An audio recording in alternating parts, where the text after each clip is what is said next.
Só que, além disso, nós vamos agora, como eu disse no início, acionar através de representações o Ministério Público Estadual, que é o GEDUC, que é um grupo que só investiga irregularidades na área da educação. Então nós vamos levar a representação para o GEDUC pedindo uma intervenção, uma investigação desse GEDUC. Só que nós vamos pedir também uma audiência no Ministério Público Estadual, que o Ministério Público promova uma audiência como essa, mas do MP, e convocando, logicamente, os representantes das universidades. Além disso, nós vamos ao Ministério Público Federal, porque trata-se de instituições que são autorizadas e supervisionadas pelo governo federal. Então, o Ministério Público Federal tem a obrigação de fazer a fiscalização. Nós vamos acionar o MEC sem muita esperança, que o MEC, hoje, ele está a serviço, praticamente, desses grupos econômicos, do Conselho Nacional de Educação também, mas nós vamos acionar os dois, Ministério Público Estadual, vamos provocar o MEC e o Conselho Nacional de Educação, para que eles se manifestem. É importante que haja pressão em cima, em Brasília também, MEC e Conselho Nacional de Educação. Como foi dito aqui, nem mais a diretoria do MEC existe em São Paulo. Eles desativaram todas as formas de fiscalização, de supervisão e de controle. É tudo feito à distância, é um absurdo total. Eu me lembro que até recentemente, eu não me lembro o ano, mas existia uma diretoria, aqui antigamente se falava delegacia do MEC, né? Depois virou diretoria. Na Rua APA, aqui perto da São João, né? Onde tem a Funarte ali. Agora não existe mais nenhum tipo de fiscalização, um local físico que você possa levar uma denúncia. Existia lá o delegado do MEC, né, que fazia essa supervisão. Hoje isso não existe mais, não? Mas é importante provocá-los, isso é fundamental. E, além disso, eu falei também em acionar tanto a Comissão de Educação da Câmara dos Deputados, em Brasília, como também a do Senado Federal. Existem duas comissões que também nós queremos provocá-las, para que eles entrem também nesse movimento de pressão, de cobrança. Então, essas são iniciativas que nós tomamos através da audiência pública e pela Assembleia Legislativa. É a Assembleia Legislativa agora provocando, né, esses órgãos, as comissões, o MEC, Conselho Nacional de Educação, o Ministério Público Estadual, o Ministério Público Federal e a própria comissão aqui da Alesp. Mas essa é uma parte da luta. Existem outras formas de luta também, a mobilização, a greve, a denúncia da imprensa. O Fred colocou uma questão importante, tem que desgastar e queimar a imagem da Anhembi Morumbi, da FMU, da FAM. É isso que preocupa as instituições. Se elas perceberem que elas estão sofrendo um desgaste na imagem, elas vão tomar algum tipo de atitude. Então é importante fazer vídeo, fazer post, né, denunciando tudo isso que vocês colocaram aqui na audiência pública. Além disso, nós já vamos também pedir depois a gravação na íntegra da audiência pública e vamos disponibilizar no YouTube, nas redes sociais.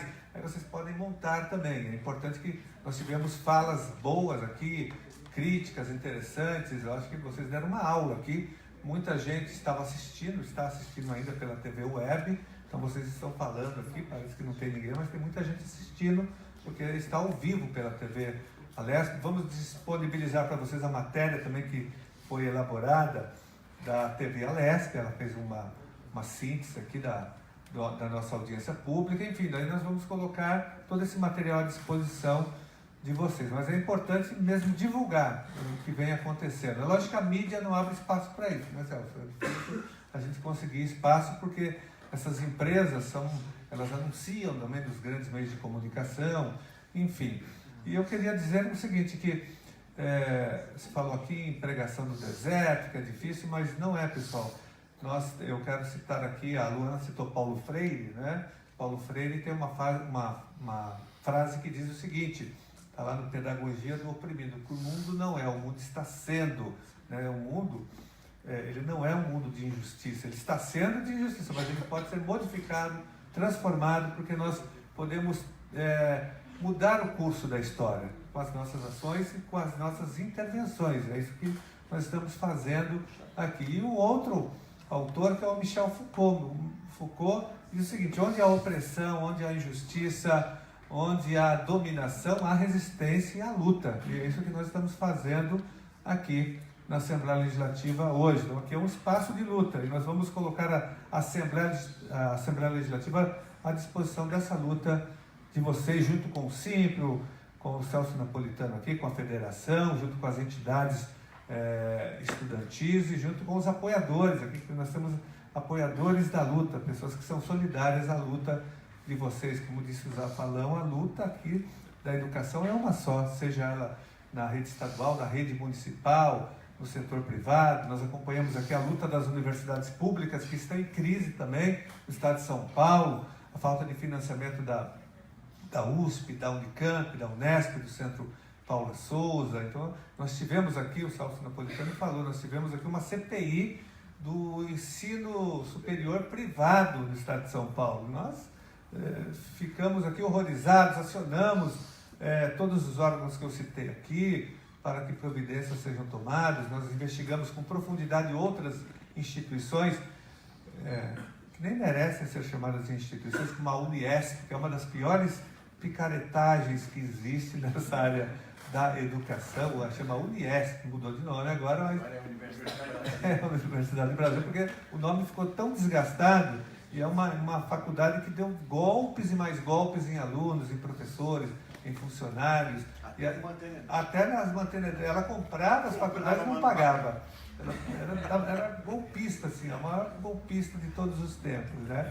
Deu muito trabalho lá para o Simpro, né? Para vocês.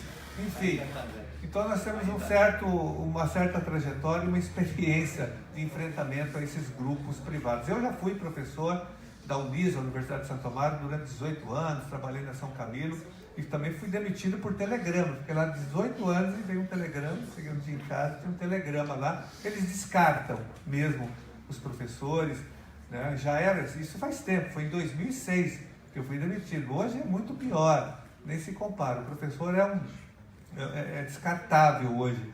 O professor lá falou dos professores com qualificação, com doutorado, com mestrado. Hoje nós temos muitos professores com doutorado. Nós temos, eu diria que um exército, uma reserva, né? Um exército de reserva, como dizia o Marx, de professores desempregados com doutorado, com mestrado, em universidades públicas, da USP, da Unicamp, da Unesp, das públicas, até mesmo com pós-doc, com pós-doutorado, que estão desempregados. E eles estão descartando os professores porque eles sabem que eles podem contratar outros doutores com um salário inferior, pagando a metade do valor hora-aula. Isso que eles estão fazendo. Até alguns anos atrás você não tinha essa quantidade enorme de professores qualificados. Hoje você tem. Só que todos eles são descartáveis, né? Por essas empresas que elas não são mais controladas pelo MEC praticamente. Elas são de fato empresas, mas que nem elas vendem, para elas é uma mercadoria, para nós não, educação é um direito, né? Para elas é um serviço, é uma mercadoria, mas elas nem respeitam, né, a lei do consumidor. Nem o PROCON elas respeitam, que é um absurdo o MEC orientar um aluno a reclamar no PROCON, isso é inadmissível. Mas nem o PROCON eles respeitam, nem a mercadoria que eles acham que estão vendendo, eles não entregam o que eles prometem, né, o que está no contrato. Eles reduzem a carga horária, enfim, isso que vocês colocaram aqui acontece constantemente. Então, nós vamos fazer esses encaminhamentos e vamos avisando vocês das audiências que nós vamos solicitar no Ministério Público Estadual, no Federal e aqui na Assembleia Legislativa na convocação. Tá bom, pessoal? Importante que vocês deixem os contatos que a gente mantém vocês informados. Muito obrigado pela presença, parabéns pela luta, obrigado Letícia, Celso Napolitano, a Luana, o Guilherme e o Sassá. Antes de você só passar uma informação. Microfone, cadê o microfone? Esse aqui não está funcionando. O colega falou sobre a questão dos direitos dos professores. Então, só queria passar a informação que nós já iniciamos as negociações tanto com a FAM quanto com o grupo Laureate. Quer dizer, a primeira reivindicação que foi colocada para eles é a reintegração dos professores que assim o quiserem. Mas como nós vimos lá na reunião do Simpro, vários professores não querem voltar a lecionar. Mas é a primeira reivindicação e é lógico que nós estamos insistindo nesse ponto. E também as outras questões que foram levantadas lá. Então, todas as reivindicações dos professores estão sendo levadas, iniciamos as negociações, eu já fiz 2 rodadas de negociação, tanto com a Laureate quanto com a FAM, pessoais, e outras nós estamos fazendo via telefone e outras formas de negociação. Os professores, tanto da FAM quanto do Grupo Laureate, serão convocados, no máximo, a semana que vem, para a gente deliberar sobre o resultado das negociações e as propostas que virão nessa negociação, com tudo que foi levantado naquele momento, inclusive as irregularidades que existiam durante o contrato. Fora isso, respondendo à tua questão, nós procuraremos fazer, a partir do 2º semestre, então, o primeiro ponto agora é atender os professores que foram demitidos e resolver a situação deles, talvez tendo a reintegração daqueles que quiserem. Temos também alguns professores, e é importante vocês colocarem para os seus colegas, que nós estamos tendo notícia agora de professores que estão sendo demitidos sem que isso pudesse ocorrer. Por exemplo, nós temos notícia de 2 ou 3 professoras que estavam em licença saúde. Professor em licença saúde tem um contrato suspenso, não pode ser demitido. Há um outro professor que é portador de HIV, que o caso dele já está sendo levado pelo jurídico do sindicato, porque há aí uma interpretação da cláusula da convenção coletiva, a Laureate faz uma interpretação muito menos favorável aos professores, e o jurídico do sindicato já está providenciando, inclusive, a possibilidade de uma liminar para que o professor seja recontratado. Mas se souberem de algum caso, comunique com os seus colegas, algum caso de algum professor que está num determinado período de estabilidade, ou de licença saúde, ou de outra circunstância qualquer, por favor, que nos comunique imediatamente. Nós lá no sindicato abrimos um endereço de e-mail específico para os professores da Laureate, é laureate@simprosp.org.br, e um específico para os professores da FAM, fan@simprosp.org.br. Também funciona o croton@simprosp. Então, de todos esses grandes conglomerados, nós estamos recebendo muitas denúncias de professores que não precisam se identificar e terão a garantia do sigilo absoluto com relação às suas reclamações. Só sem me estender muito, Carlos, com relação ao colega lá, o que acontece é o seguinte: existe a exigência ainda de mestres e doutores. É que não há uma exigência específica de doutores, e sim que uma universidade tenha 1/3 de professores em tempo integral. Isso é LDB. A universidade tenha 1/3 de professores em tempo integral e 1/3 de mestres e doutores. Ocorre que no governo Fernando Henrique, um ministro da Educação chamado Paulo Renato, que inclusive já faleceu, ele estabeleceu dois aspectos, criou 2 instituições aqui para a educação no Brasil. Primeiro, que ele permitiu, através de um decreto, que houvesse universidade lucrativa. Antes isso era impossível. Então, existe a possibilidade de ter curso superior que visa lucro. A partir daí é que começou essa derrama toda aí, essa farra do boi. E o segundo, estabeleceu-se o que se chamou de universidade do ensino. São chamados centros universitários. Centro universitário tem autonomia administrativa e acadêmica, mas não é universidade. Por exemplo, no grupo Laureate, a Anhembi Morumbi é universidade, mas a FMU é centro universitário. Então, a FMU não precisa seguir as mesmas regras de pesquisa, extensão, etc., que a Anhembi Morumbi é obrigada a seguir. Entendeu? Então, existem esses meandros aí nessa questão. E o cartel pior que está acontecendo desses grupos que eu estava comentando aqui com o Gianazzi, que nós precisamos nos debater contra isso, o cartel pior que está existindo nesses grandes grupos é a cartelização do salário dos professores. Na minha concepção, eles estão fazendo uma grande concertação entre os grupos econômicos, de modo a estabelecer um teto máximo para salário de professor. Então, todos os professores que ganhavam acima desse valor, que foram sendo demitidos, serão contratados por um valor que está sendo estabelecido por eles, que seria um valor que seria um teto que economicamente, entre aspas, seria higiênico, que permitisse uma lucratividade maior, e eles não brigariam entre si na questão da contratação do professor. É isso que nós temos que nos bater contra, e é a partir do segundo semestre que nós vamos fazer essa discussão com os professores que permaneceram empregados nessas instituições, e esses professores que estão sendo demitidos da IEMB, da FAM, etc., que serão contratados por outras universidades e que levarão essa luta também para as outras universidades. Nós procuraremos fazer essa discussão a partir de agosto, no segundo semestre, para chamar a atenção dos professores que o que ocorreu com seus colegas nesse momento de final de semestre pode ocorrer com eles também. Então vamos tentar levar essa luta junta, e a federação e o sindicato estão à disposição dos grupos de alunos, dos centros acadêmicos, de todas as organizações estudantis acadêmicas, do movimento que vocês queiram organizar, contem com a nossa participação. O pessoal de arquitetura da FAM, vocês são primeira turma, então vocês sabem que o seu curso foi autorizado, mas ainda não está reconhecido. Então vocês têm que fazer uma discussão interna, porque haverá um grupo de especialistas que é enviado pelo MEC para a instituição, para que ela seja, de acordo com as especificações que ela tem que cumprir, para que esse curso seja reconhecido.